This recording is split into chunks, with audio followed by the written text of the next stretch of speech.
Hey guys, let's get more news about Lakers, but first, don't forget to subscribe to the channel and leave a like. Lakers land ex-MVP center as Luka's lob partner in wild trade pitch.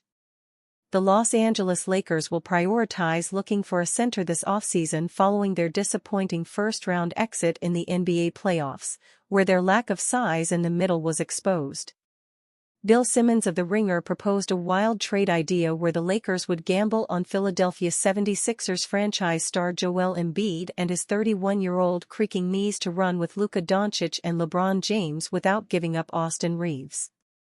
"We'll give you all of our expirings and a first, and we'll get you out of the Joel Embiid business," Simmons said on his podcast, Bill Simmons, on Monday.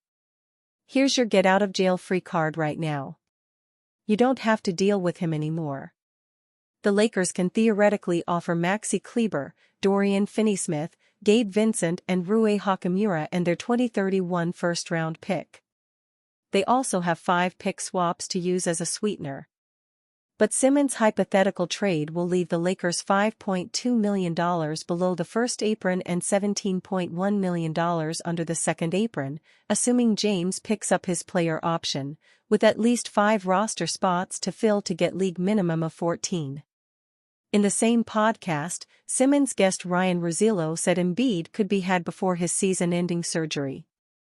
"I heard Embiid was available at the trade deadline," Russillo told Simmons.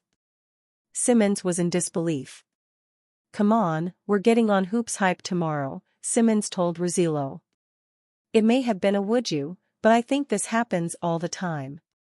So it shouldn't be something that's big of a deal," Russillo replied. Embiid was only limited to 19 games this season. In April, Embiid underwent successful arthroscopic surgery on his left knee after he was shut down. Despite his nagging knee issues, Embiid still averaged 23.8 points, 8.2 rebounds and 4.5 assists this season. Embiid is just 2 years removed from his MVP season. But since then, he had only played 58 out of the possible 164 games over the past 2 seasons. Lakers president Rob Pelinka made it clear that the center position will be addressed this offseason. "This offseason, one of our primary goals is going to be to add size in our frontcourt at the center position, and that's just going to be a part of the equation," Pelinka told reporters during his end-of-season press conference alongside Lakers coach J.J. Redick.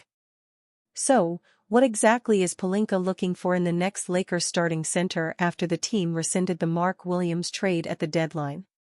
In terms of center traits, it would be great to have a center that was a vertical threat, a lob threat, and someone who can protect the interior defensively. "I think those would be keys," he said. "But there are multiple types of centers that could be effective in the league. There are also spread centers that can protect the rim. We'll look at those as well. So I wouldn't want to limit the archetype, but we know we need a big man. Embiid should be the cream of the crop. However, his troublesome knees have been a lingering issue." Rich Paul sends message on Lakers' major decision after Luka Doncic move. Since the blockbuster deal on February 1 that sent Anthony Davis to the Dallas Mavericks and Luka Doncic to the Los Angeles Lakers, all eyes have been on the two franchises to see who won the trade. After the first round of the playoffs, the Lakers were eliminated, while the Mavericks failed to make the playoffs entirely. While several people within the NBA have their opinions of the deal, the perspective of Clutch Sports CEO Rich Paul is very relevant given his relationships with both sides. He is the agent of Davis and 21-time All-Star LeBron James, who were separated by this trade. On NBA insider Chris Haynes' podcast, Paul made an appearance to discuss the trade. Among other things, Paul had a clear message on the decisions LA must now make to build around Doncic. He said the same for Dallas and Davis. "It's the race of the front offices," said Paul. "Who's going to make the proper moves for each one of those guys to be successful? As much as you want to lean on how great an individual was and/or is, you also have to factor in the decision makers to help place the proper pieces around them." Both teams made attempts to add pieces to surround their newly acquired superstars with more help before the trade deadline. The Mavericks traded away 2021 first-round pick Quentin Grimes for a more established role player, Caleb Martin. This trade backfired immediately, as Grimes went on to double his points per game with the 76ers, and Martin played in just 14 games with the Mavericks, averaging his second lowest points per game. The Lakers attempted to trade for a young center, Mark Williams, to complement Doncic's playmaking style. However, the trade was rescinded due to a failed physical by Williams. This failed trade ended up being essential in LA's inability to make the second round of the playoffs. As Paul emphasized, the decisions the Lakers make going forward will go a long way toward deciding how history looks back on the Doncic trade. After the Los Angeles Lakers suffered a devastating 103-96 Game 5 loss Wednesday night, all eyes have transitioned again to the offseason decision of 21-time All-Star LeBron James. The NBA's all-time leading scorer just completed his 22nd season, tied for the most all-time with Vince Carter, and is still playing at an All-NBA level.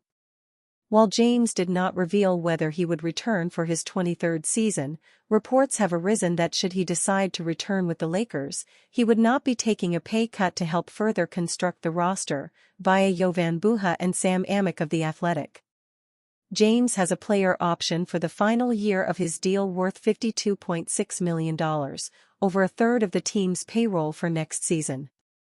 Following this news, James' agent and lifelong friend, Rich Paul, went on NBA insider Chris Haynes' podcast to discuss the Lakers.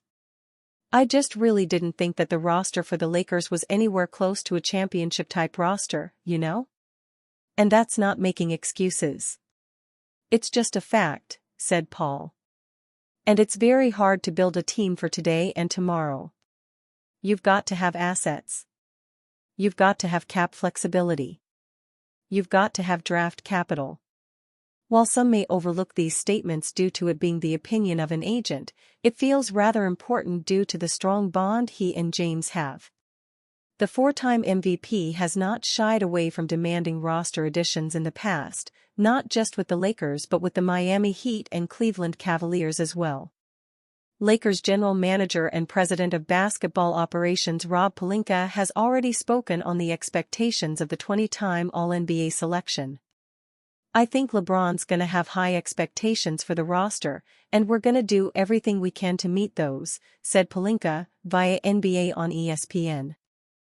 Unexpected LeBron James landing spot emerges as Lakers' future grows uncertain. LeBron James and the Los Angeles Lakers were quickly eliminated out of the NBA playoffs by the Minnesota Timberwolves in just 5 games. It was a disappointing finish to what was a promising season following the blockbuster trade to acquire Luka Doncic. Heading into the offseason, there are some questions swirling about James' future.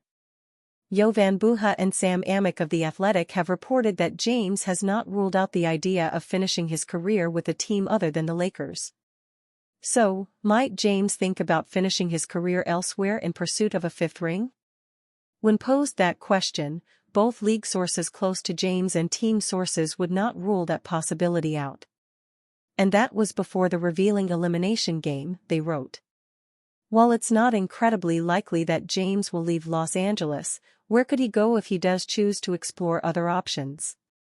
Ashley Nicole Moss of CBS Sports has suggested that the Cleveland Cavaliers might be a destination who could lure James away from the Lakers. Both the Miami Heat and Golden State Warriors were also named as possible suitors.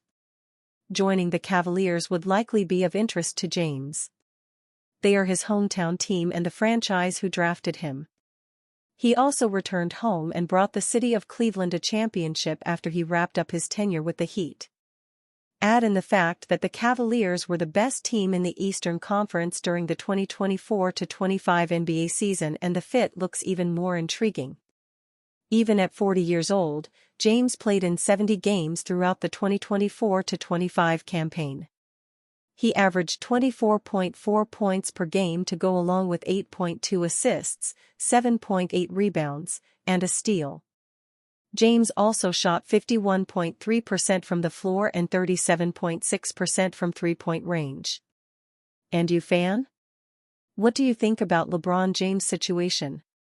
Write to us in the comments.